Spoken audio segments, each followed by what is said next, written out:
Honesty, how are ye? Welcome to the Candlelit Tales podcast, where we tell stories of Irish mythology and folklore and chat about them. With this series of stories, we're telling, and in some cases retelling, the classics.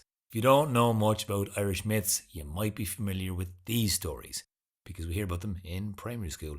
But if you're just starting out to explore Irish mythology, these are a really great place to start. This story is the story of how Cú Chulainn got his name. This podcast is brought to you by our supporters at Patreon. If you want to join them, you can go to patreon.com/Candlelit Tales or make a one-time donation on the PayPal button on our website, candlelittales.ie. Like and share, and above all, enjoy. For now, here's Sorcha. Tell us a story, will you? How Cú Chulainn got his name. Setanta trained with the boys' troop of Abhainn Macha. And Setanta ran rings around them. He had bullied his way into the group, insisting on being left in far younger than a boy would usually be taken. Insisting that if he was made to ask all the boys for protection, they had to ask him for protection as well. And he learned their games and their training so well, he could defeat all of them. The knockdown game, he could knock them all on their backs and still be on his 2 feet. The cloak game, he would be sitting atop a pile of cloaks with his own cloak still firmly clasped around his neck. None of the other boys able to grasp it and tear it from his back. And above all, his favourite game, the best game, the game that is still played to this day, the game of hurling. He was so quick, he was so skilled, he was so fast, on his feet, with his hands. No one could stand in his way. So they started putting extra players up against him.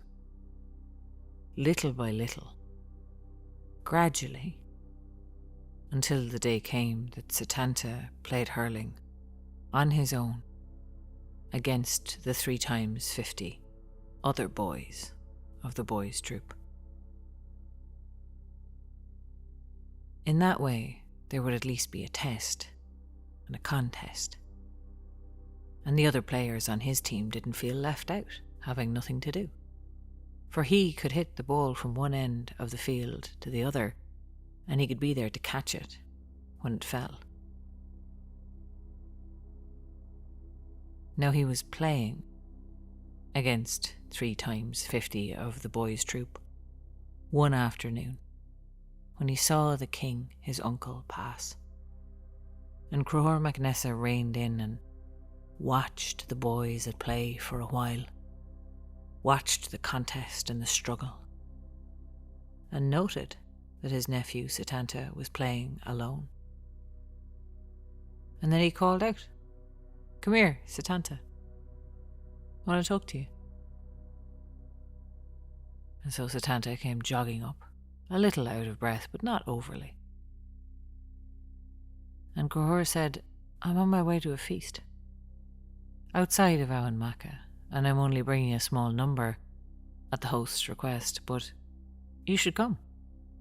You should join us." Setanta considered it, but the pull of the game was too strong, and so he said, "Can I join you after I win?" Cruelty MacNessa laughed, remembering well how hard it was to leave a game in full swing, how hard it had been for him at that age. He laughed at his nephew and he said, "Of course, you just follow the tracks of our chariots, on out the road to Cullann's house." And on Cruelty MacNessa went, with a small retinue, for Culann had asked that he only bring a small retinue. Cruelty had great respect for Cullen the smith, a smith being a highly respected person in those days, one who was capable of making weapons, one who was capable of making all kinds of useful tools, but weapons were mostly of interest to Cú mac Nessa, the king of Ulster, and the king of the Red Branch, Craobh Rua, the most famous warriors in the land. For him, the prize was always metal worked into blades, swords and spears and javelins that his warriors could wield. Now, quickly, as they drove away from Abhainn Macha, Cruthur's mind went away from his nephew and onto the thousand other things that occupy the minds of kings. He thought on Culann, the respect he had for the man, the craftsmanship the man was able to create. And this feast, Cullen's attempt to honour him, and limiting the guest list, was a very conscientious choice by Cullen that Cruthur could not help but admire. Very sensible. To bring a few to a lavish feast, rather than try to host too many and stretch the hospitality thin. Cruthur could appreciate that kind of prudence in a man. But he also decided he would make sure that Cullen was amply rewarded with gifts from him, the king. A mean king was no king at all. And it would always be good to keep a smith in good graces. And so they arrived. Cullen welcomed them in, seated them all, served them all. The hall was beautiful, if small. The food, delicious, and of very fine quality. Much of the wine imported from distant lands, and the more locally made spirits, potent and sweet on the tongue, even as they burned on the way down. And after all were seated and comfortable and had sated their first hunger and slaked their first thirst and were settling in for a long, enjoyable evening of music and conversation, storytelling and food and wine, Cullen asked the king, "Is there anyone else coming? Are ye all here?" And Cruthur said, "Yes, this is us. We came as one group." "That's the lot." Cullen said, "All right." Had to make sure, because it's getting close to sunset now and it's time for me to let my guard dog out. It's a fierce creature. It's the reason that I'm safe living this far outside of Abhainn Macha, away from the protection of the Red Branch. So I'll leave the hound out now. And so he did. He excused himself for a short time and came back in not long after that, a routine task completed. And the wine was flowing as easily as the conversation, when they heard from outside a terrible growl. A snarling loud enough to rattle the timbers. And Cú mac Nessa's heart leapt up into his mouth, and he remembered his nephew, saying, "I'll follow you after I win."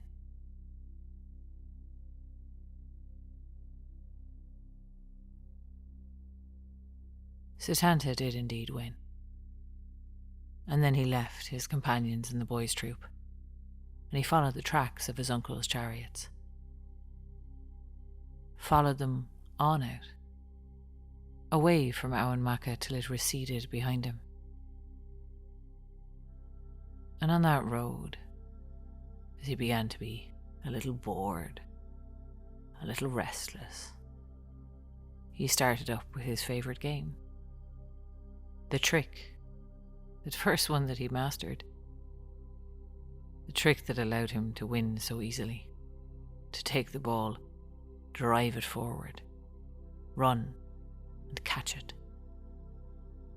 And then throw it and swing the come on and drive it down the road again and run ahead to catch it. It was a game that made a long journey short.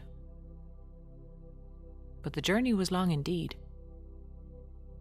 And it was starting to get dark before he saw the Hall of Cullen, rising up, still a little distant, with walls around it for protection. And out in front, something large that moved. And then he heard the great hound snarl. And Setanta felt all the blood drain away from his face.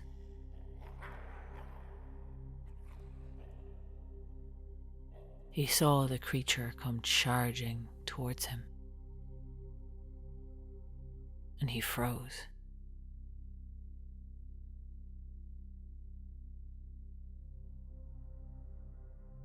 The king cried out, "Call off the hound, Culann, call off the hound, my nephew is out there." And Culann looked at him wide-eyed and helpless and said, "You said everyone was here. I can't call it off. I can't." And the king strode forward and flung open the door and was only in time to watch the hound bear down on the small form of his nephew. And he saw Setanta standing there, still and frozen for a second. Saw the Hound of Cullen open its mouth wide. He could see, before it happened, what was going to happen. The dog tearing into the soft flesh of the boy, killing his sister's son, spilling his bright blood in the dusk, snuffing out the hope of the next generation before it had time to come into flower. And then he saw the boy, his nephew, Setanta, step back on one foot, and neat and graceful, with the grace of a thing done 1,000 times, 10,000 times and more, he tossed the slither up in the air and swung.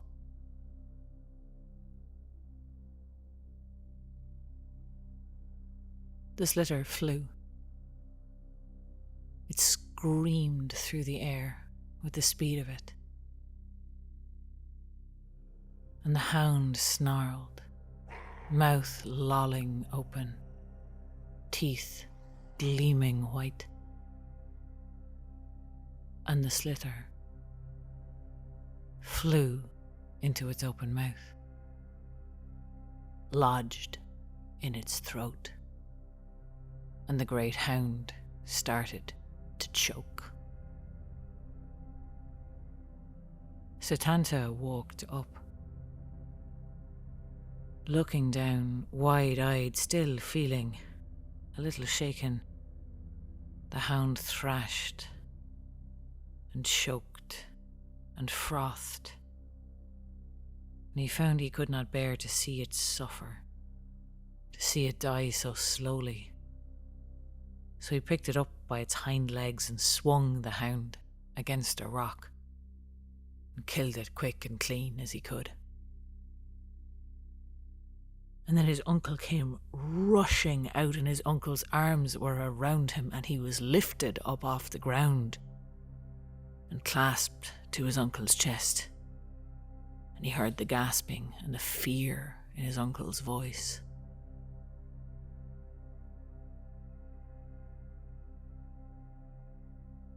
And then Cror went to bring Setanta in to the feasting hall, only to find their way barred.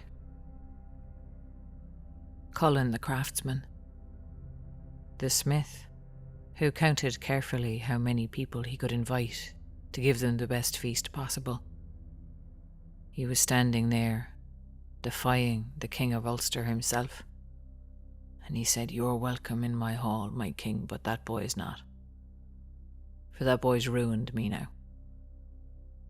The only reason I was able to have this place for my craft, this place for my family, this place for my livestock, for my security, for my home, was because of that hound. And now he's killed that hound. And it won't be long now before raiders come, and I'm picked clean. So, you can come in and finish the feast.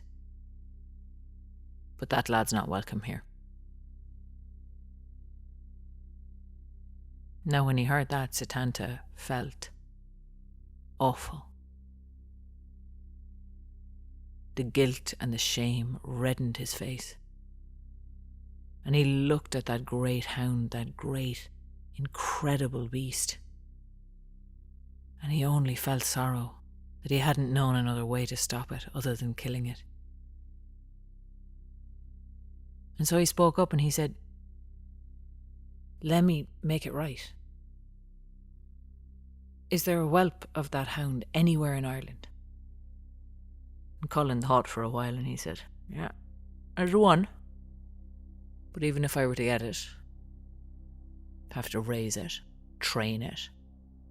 Took me a while to raise that hound, so that it would only take meat from me, so that it would turn that ferocity on anyone else who came near my people. It's not an easy thing to do, to train a guard dog like that." Setanta said, "Well, if you get it, and you start training it, I'll do its job. I'll take its place. I'll be your guard dog. For however long it takes, I'll come out here at the end of my day's training and I'll watch your fort. I'll watch your people, and if raiders come, I'll fight them off. I can do it." And with that, Culann was mollified. He stepped aside and he ushered the boy in. But there was there as well the druid of Aonmacha. And before they resumed their feast, he said, "Hold on. Setanta is the name of a boy. But Setanta is not the name that will be on the lips of storytellers until the end of life and time.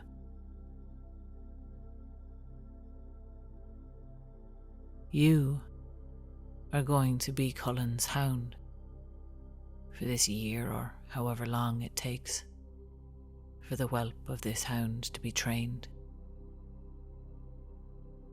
Cullen's hound. That is the name that will be on the lips of storytellers. That is the name not of a boy, but of a warrior. A warrior whose deeds will be remembered. That is your name from this day.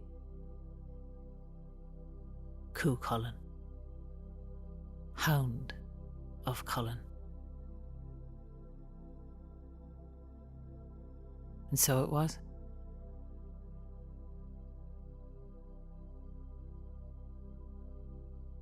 And so when we tell the stories of that warrior, it's not the name of the boy that we say.